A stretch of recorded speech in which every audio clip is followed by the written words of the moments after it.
Kisah hidup Bung Hatta, Wakil Presiden pertama Indonesia. Muhammad Hatta dikenal sebagai tokoh pergerakan nasional sekaligus proklamator kemerdekaan Indonesia bersama dengan Bung Karno. Sebagai Wakil Presiden RI yang pertama, ia banyak membuat kebijakan politik dan diplomasi luar negeri serta memajukan koperasi di Indonesia. Bung Hatta adalah seorang intelektual yang banyak membaca dan menulis buku, mengajar, serta menjadi pembicara publik. Walaupun ada banyak kesempatan memperkaya diri, ia selalu hidup sederhana dan berpegang pada prinsip kebenaran dan kepentingan rakyat. Keteguhannya dalam berprinsip ini sering mewarnai hubungannya dengan Presiden Soekarno, terutama dalam penerapan demokrasi terpimpin dan kedekatannya dengan Uni Soviet dan Tiongkok. Namanya harum dikenang karena jasa-jasanya sebagai proklamator, negarawan, pakar ekonomi, dan pribadi yang sederhana dan rendah hati. Muhammad Hatta dilahirkan pada tanggal 12 Agustus 1902 di Kampung Aur, Tanjung Kang, Bukit Tinggi, dari keluarga pedagang sekaligus guru mengaji. Kakeknya, Syekh Abdurrahman, merupakan ulama besar yang menjadi pendiri surau di Batu Hampar dekat Bukit Tinggi. Masa kecilnya dihabiskan dengan pendidikan keagamaan dalam budaya Minangkabau. Selain dididik dengan basis keagamaan yang kuat, ia juga menempuh pendidikan formal di ELS dan Mulo di Kota Padang, lalu HBS di Jakarta. Saat berumur 15 tahun, Hatta bergabung dalam organisasi kepemudaan Jong Supatranenbon cabang Padang. Hasratnya dalam berpolitik mulai terbentuk setelah bertemu dengan tokoh-tokoh seperti Abdul Muiz dan Haji Agus Salim. Di tahun 1921, Hatta melanjutkan studi di Sekolah Tinggi Ekonomi di Rotterdam. Di kota Rotterdam inilah pemikirannya mengenai demokrasi dan kemerdekaan makin berkembang. Ia bergabung dengan organisasi Indisvereniging yang kemudian berubah nama menjadi Perhimpunan Indonesia atau PI. Di sana, Hatta bertemu dan menjadi dekat dengan Sultan Syahrir yang akan menjadi Perdana Menteri Indonesia yang pertama setelah kemerdekaan.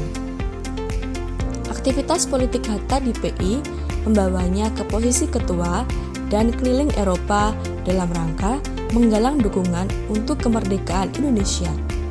Kegiatannya ini tidak luput dari sorotan penguasa Belanda. Dengan berbagai tuduhan, ia beserta ketiga tokoh nasionalis lainnya ditangkap dan ditahan di Den Haag selama 5,5 bulan. Semua tuduhan Belanda itu ditolak Hatta dalam pidatonya yang terkenal yaitu Indonesia Merdeka pada tanggal 22 Maret 1928. Karena aktivitasnya ini, ia menunda kuliahnya hingga gelar doktorandus baru diraihnya setelah 11 tahun. Setelah pulang ke Indonesia pada tahun 1932, Hatta menjadi ketua PNI yang baru. Organisasi ini mengedepankan cara perjuangan yang damai lewat pendidikan. Namun, tetap saja ia ditahan lagi di tahun 1934. Kali ini, ia, Syahrir, dan pemimpin PNI baru diasingkan di Boven-Digul di Papua. Mereka dipindahkan ke Banda Neira dari tahun 1935 sampai 1941. Disinilah ide Hatta mengenai ekonomi koperasi makin berkembang, yaitu ketika ia bekerja di Koperasi Perbamu atau Perkumpulan Banda Muda. Setelah Perang Dunia Kedua dimulai, mereka dipindahkan beberapa kali hingga tiba di Jakarta di tahun 1942 untuk bertemu dengan pihak Jepang yang sudah mengusir Belanda.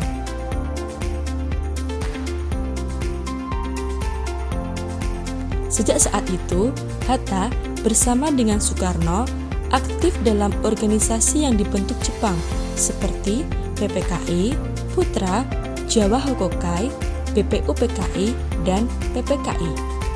Ketika Jepang dikalahkan sekutu, ia dan Soekarno menjadi tokoh Dwitunggal saat proklamasi kemerdekaan Indonesia. Selanjutnya, mereka pun dilantik menjadi Presiden dan Wakil Presiden Republik Indonesia pada tanggal 18 Agustus 1945. Di awal masa kemerdekaan, Hatta banyak terlibat dalam perjuangan diplomatik dan menggalang dukungan luar negeri demi menghadapi ancaman kembalinya Belanda. Setelah kedaulatan Indonesia diakui Belanda di akhir tahun 1949, ia mulai membuat dan mendukung kebijakan ekonomi sistem koperasi. Akibatnya, ia pun dikenal sebagai Bapak Koperasi Indonesia. Sumbangsihnya di bidang diplomasi internasional juga diakui lewat doktrin ciptaannya, yaitu mandiri dan aktif, yang masih menjadi dasar kebijakan luar negeri Indonesia. Hatta mengundurkan diri sebagai Wakil Presiden RI di akhir tahun 1956. Setelah mengundurkan diri, ia aktif dalam berbagai kegiatan sosial kemasyarakatan. Pada masa pemerintahan Orde Baru, ia turut aktif menjadi anggota Komisi 4 yang bertugas menangani korupsi. Muhammad Hatta akhirnya wafat pada tanggal 14 Maret 1980. Ia dianugerahi gelar Pahlawan Proklamator pada masa pemerintahan Soeharto dan Pahlawan Nasional pada masa pemerintahan Presiden Susilo Bambang Yudhoyono. Gimana teman kece? Luar biasa sekali ya perjalanan dan perjuangan Bapak Muhammad Hatta. Sekarang kita coba jawab pertanyaan berikut yuk.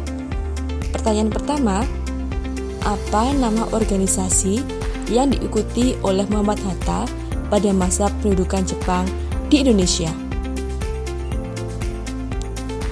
Pertanyaan kedua, sejak umur 15 tahun, Muhammad Hatta aktif dalam organisasi kepemudaan bernama. Pertanyaan ketiga, dari mana ide Hatta membuat sistem koperasi di Indonesia didapatkan? Oke. Kalau kamu menyimak dengan baik, pasti bisa jawab ketiga pertanyaannya. Tulis jawabanmu di kolom komentar ya.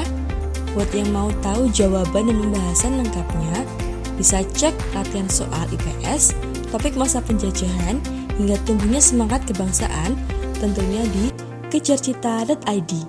Ayo download aplikasi Kejar Cita di Play Store sekarang juga.